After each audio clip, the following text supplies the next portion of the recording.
their championship version. We spoke with Coach Vin Lanana of defending champion Stanford. I'm not sure that we'll run any different strategy than we've run all season. Our strategy has been essentially the same, and that is to put ourselves in a position to worry a little bit more about what we do than worrying about what anybody else does. I think the key to being good at 10,000 meters at the national level is your ability to be composed for somewhere around 30 minutes and being in a position where you're either moving up or holding on to positions, but being tough throughout, and that's what I'm very confident that our guys will be able to do that. And the start of the men's event coming up from Lawrence, Kansas next. Is here, adding in these extra teams this year. The expanded field won't be a problem for the front runners, however. That will make the fourth and fifth man the most important to win the team title. That's why we're looking at Arkansas and Stanford, because depth is going to be the key. And among those who think it'll be a Stanford-Arkansas battle is Razorbacks coach John McDonnell. I thought we had a great team last year, and Stanford came up and beat us right at the end, and we have a good team this year also, but so does Ven. He's got basically the same type of team we have. We may have a little bit more speed on our team than he does, but this is a course that is for a pretty strong runner, so it'll be, I think it'll all even out and may come down to the same thing as it did last year, just a couple of points. We're going out there to win it, I'll tell you that right now. We're not going to go out there to finish second, and I'm sure Stanford, Vinny with Stanford and Mark Whitmore with Colorado and Oregon. I think Oregon, a lot of people not mention them, but I see Oregon as a very good team, and it's Bill's last meet, and they'll be fired up. Oregon 22, Washington. Oregon finished second to Stanford in the West region, and they are making some final preparations for this men's championship event. Arkansas comes in, Jeff, as the #1 ranked team, Stanford #2. Arkansas is ranked #1, John, simply because even though they have shuffled their lineup much as Stanford has, they always win their meets. In fact, at their regional meet, they held out 3 of their best guys and still came home with an overwhelming victory. And among the individual stories, certainly from Butler University, Julius Mwangi won an NCAA preview meet with a win over Adam Goucher of Colorado. And Washington State has the full team here. Bernard Legat finished 3rd a year ago, but he's happy to have his teammates with him this time around. Something that might boost my morale this year is that I have my team here with me this year. So last year I was so sad even having interview with you guys, but this year I'm really, really happy. My team is here with my coach, really happy this year. It's not like last year. So I'm really fired up this year to see my teammates. Yeah. And the preparations continue for the start of the men's race. James Madison, the Southeast Region champions. The University of Arizona, led by Abdi Rahman, who finished 7th individually a year ago. We near the start of the men's championship on a cool but comfortable day. Providence College, the champions of the Northeast region, already at the starting line. Arkansas right there, and then Michigan stepping up to the line. I can't wait till this race gets underway, John. This is the best shot in sports television right here. The start of the NCAA cross-country championship. Look at the size of this field. 255 runners headed down this large plane. Like I said before, they go about 400 meters before they make a hard left-hand turn, and this is just a charge to get out and get position. And that's what they're doing now.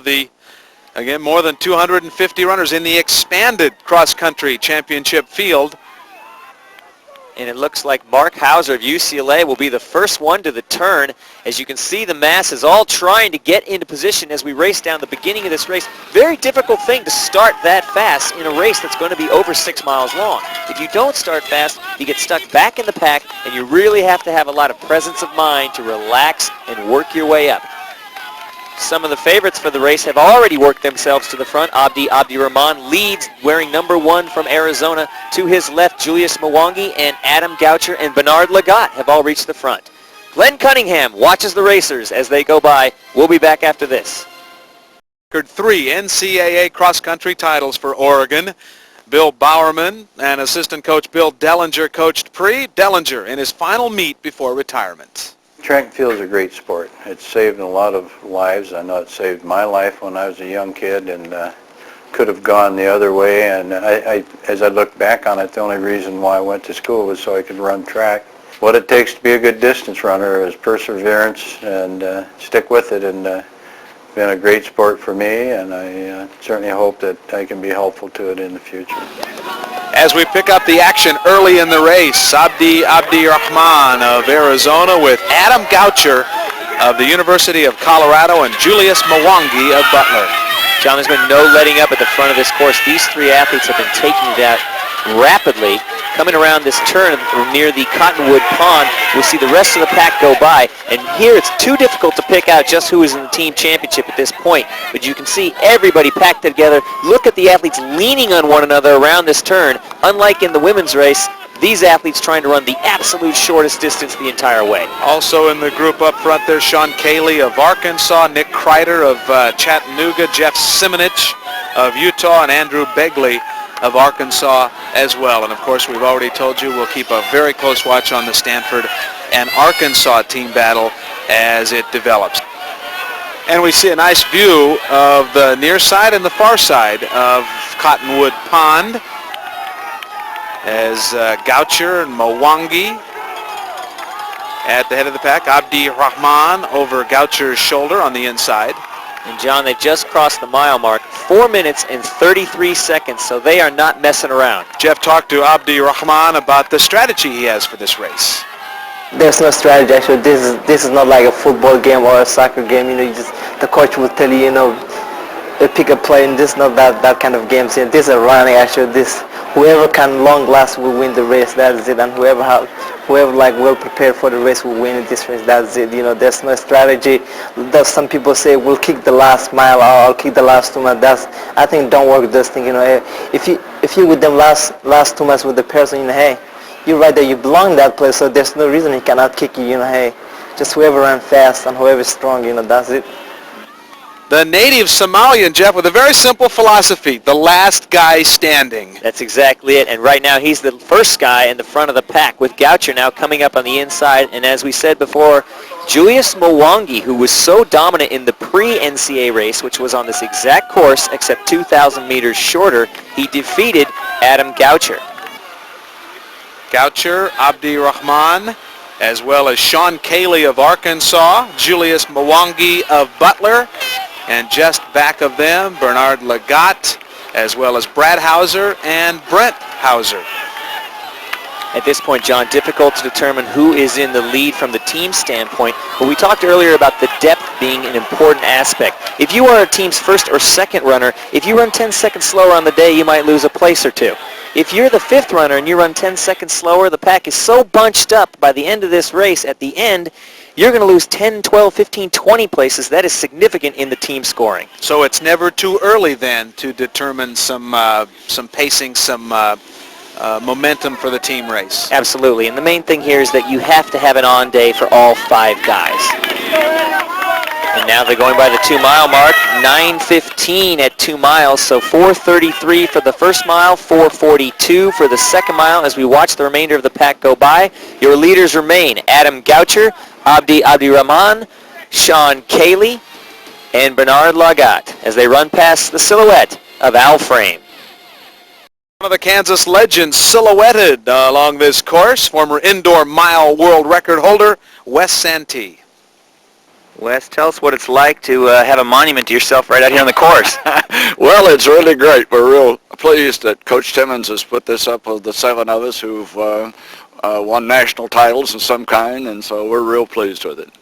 Now, have things changed since the days when you were running cross country? Well, when I came to Kansas in 1950, the Big 7 was the conference then, and they were running 2 miles backwards around the track. That was what they called cross country, and so it was at that time that we started talking the coaches of the Big 7 into running on golf courses. So we were running mostly on golf courses, but this facility that Coach Timmons and the university has built is really fabulous because it's similar to a golf course, but it's out away from the town. It's really great.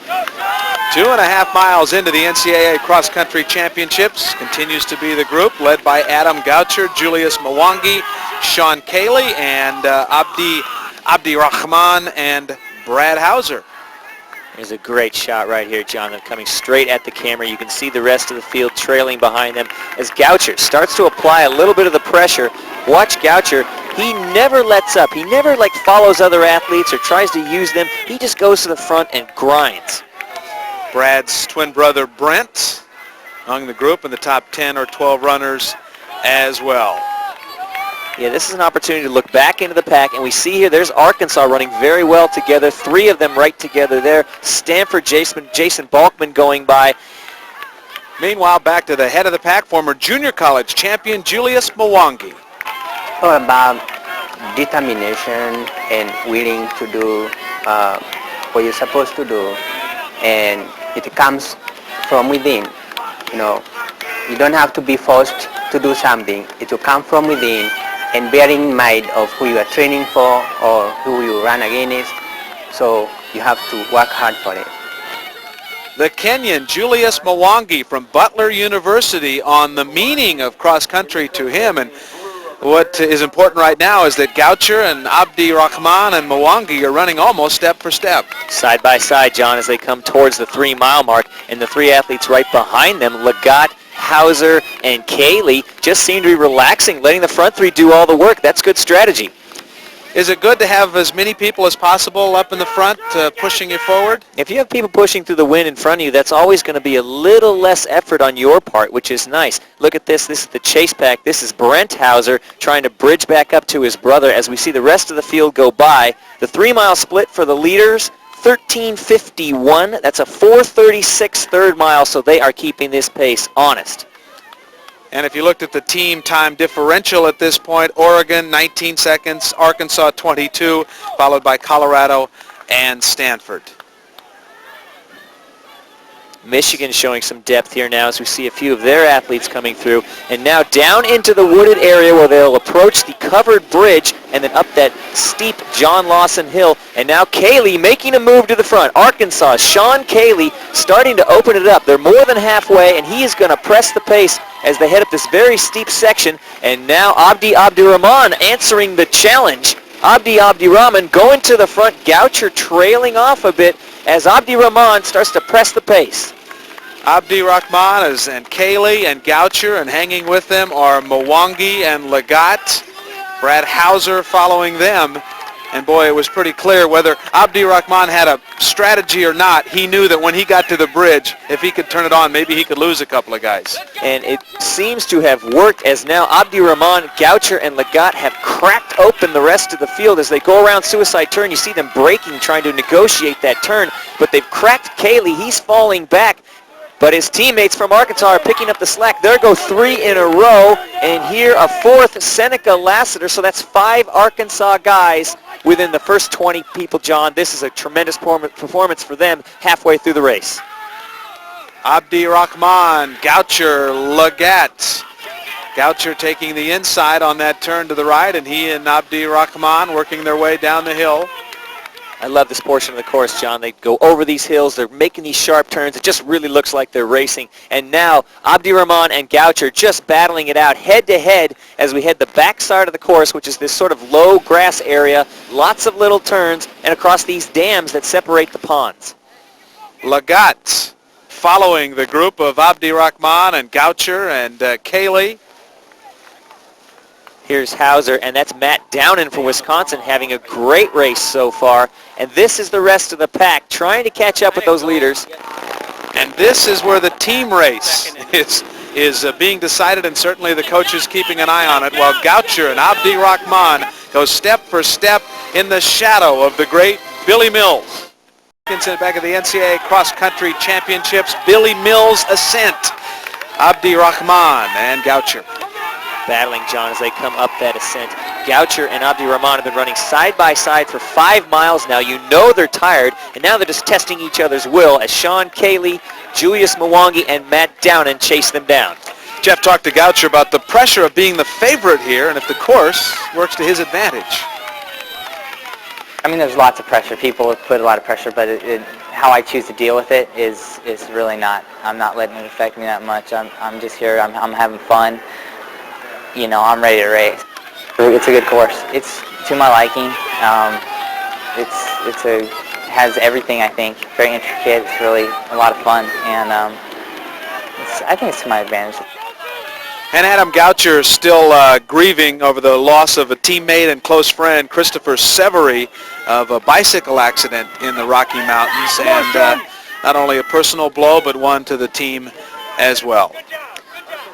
In 6th and 7th place, this is Bernard Legat and Brad Hauser, followed by Jeff Simonich of Utah. And here we see the rest of the pack. 3 Stanford athletes in. There's Arkansas' second. 3 Stanford athletes ahead of Arkansas' second, and now Arkansas' third runner.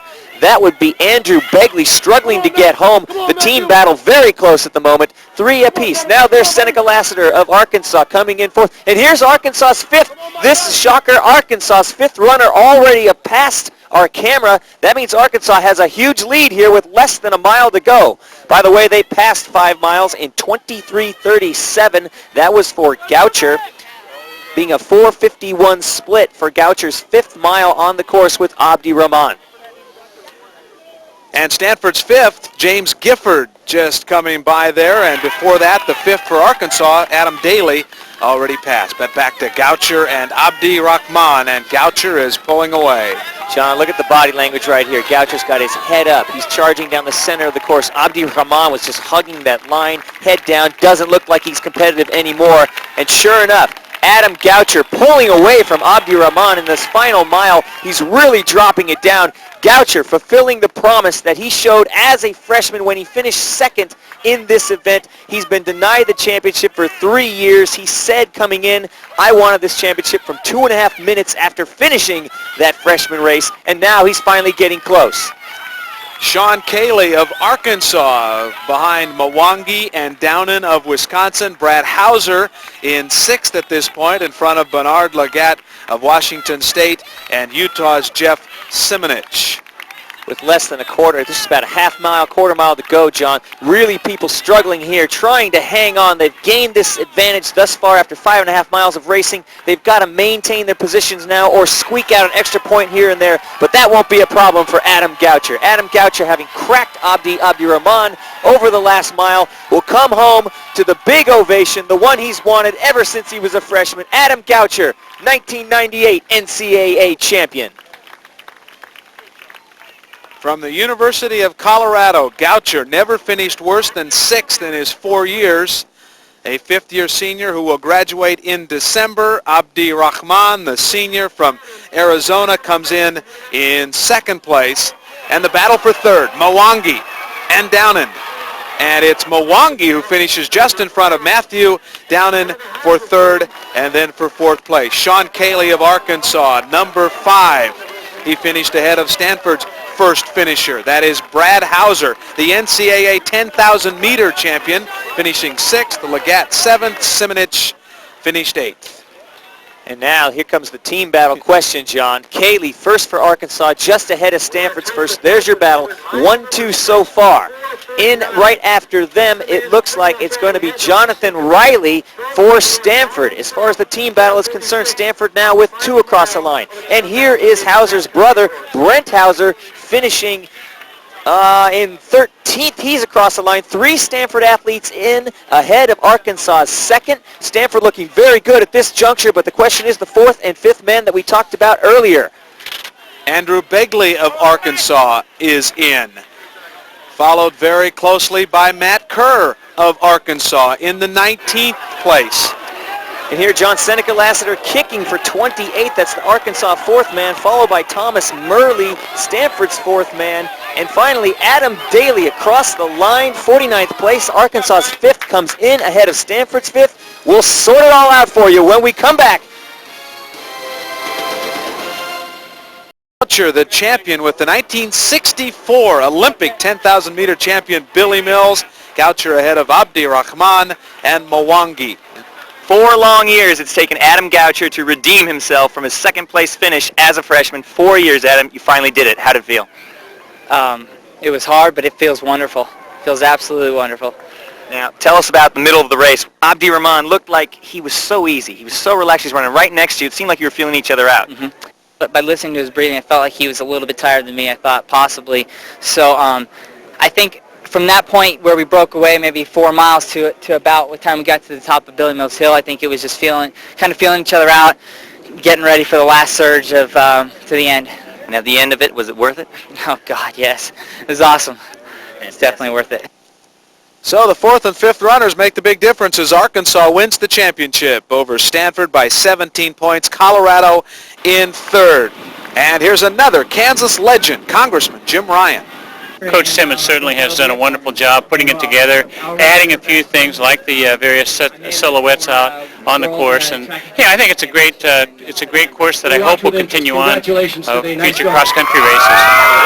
Do you feel little butterflies when you come out here and see all these young kids doing it? Oh, a little bit, but for the most part, you really want to be with them, and I don't know, I'm happy for them that they had such a good day, too. I'm sure some of them missed the snow and the rain, but frankly, as spectators, we really enjoy the good weather. On the same course, on the same day, the NCAA Division II Men's Championship in cross country. And when it was all said and done, a young man from China, a freshman for Edinburgh of Pennsylvania, Yin Min Wu, is the winner in front of Musa Kwanzura of Abilene Christian and Ben Kapsoya of Southern Indiana. And the team champion, Adams State, for a fourth consecutive year. That's only one behind all-time best of 5 from South Dakota. And on the women's side of the Division II championships, came down to a two-person finish between Kimberly Bugg of Adams State, finishing 5 seconds ahead of Sonia Udy of Missouri Southern and Sarah Parkey of Adams State, finishing third. For a 7th consecutive year, Adams State of Colorado is the winner of the women's NCAA Division II championship. They finished ahead of Western State of Colorado. So Villanova wins its 7th championship. Arkansas its 9th. And seniors, Katie McGregor and Adam Goucher, win for the first time individually in their final